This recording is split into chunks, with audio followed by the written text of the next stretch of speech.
Plus বোঝা যাচ্ছে অনেক বেশি, 4 লক্ষ লোক হয়ে গেছে। আপনারা তো সব জায়গাটা দেখেননি। বহরমপুর থেকে এদিকে নদিয়ার নাকাশিপাড়া দীর্ঘ 45 কিলোমিটার রাস্তা, লোকে লোকারণ্য আর গাড়িতে সব জাম হয়ে গেছিল। ওইটা মাঠে থাকলে যতটা আপনি আইডিয়া করতে পারেন, এটা এতটা লম্বা রাস্তায় পুরোপুরি লোক, সেই লোককে এইভাবে কাউন্ট করা বা তার সঠিক হিসাব পাওয়া খুব মুশকিল। আমার ধারণা 4 লাখ ছাড়িয়ে গেছে লোক। আচ্ছা, বাবরি মসজিদে প্রথম দিনে দেখছিলাম মানে মানুষ পকেট থেকে বার করে যেমন করে ইচ্ছা টাকা দিচ্ছে, তাই মঞ্চে দেখলাম যে একজন 1 কোটি টাকাও দিচ্ছে। কত টাকা এখনো পর্যন্ত মোটামুটি আপনার মসজিদের জন্য হিসেব করে নিয়ে টাকা নিশ্চয়ই দিয়েছেন। যারা দিয়েছেন তাদের কাছে আমি চিরকৃতজ্ঞ।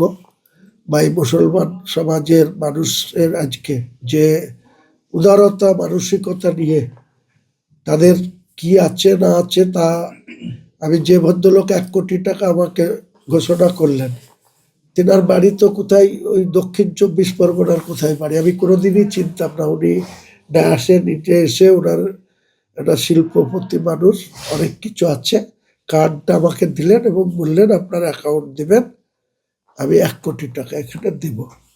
আর একজন ভারতবর্ষের শিল্পপতি, সে প্রায় কাগজে কলমে হোয়াইট মানির মালিক, প্রায় 7,000 কোটি টাকার।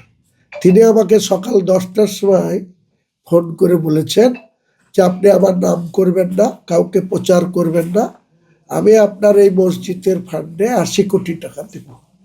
কাজে এইভাবে যে মুসলমান আগিয়ে আসবে আমি নিজেও ভাবতে পারিনি।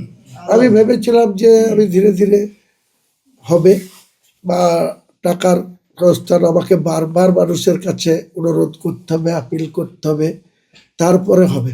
আজকে যেভাবে মানুষ সাড়া দিয়েছে তাতে আমার এই যে হসপিটাল, মেডিকেল কলেজ, বিশ্ববিদ্যালয়, হেলিপ্যাড, পার্ক এবং হোটেল কাম রেস্তোরাঁ, টোটাল 300 কোটি টাকার মতো বাজেট।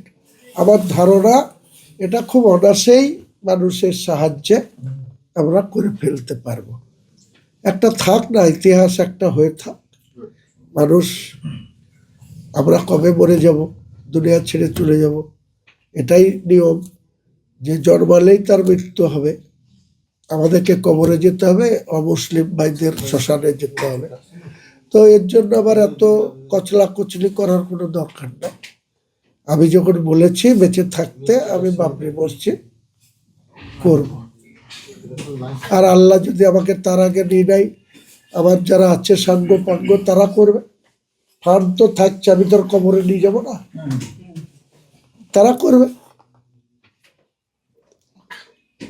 ধন্যবাদ।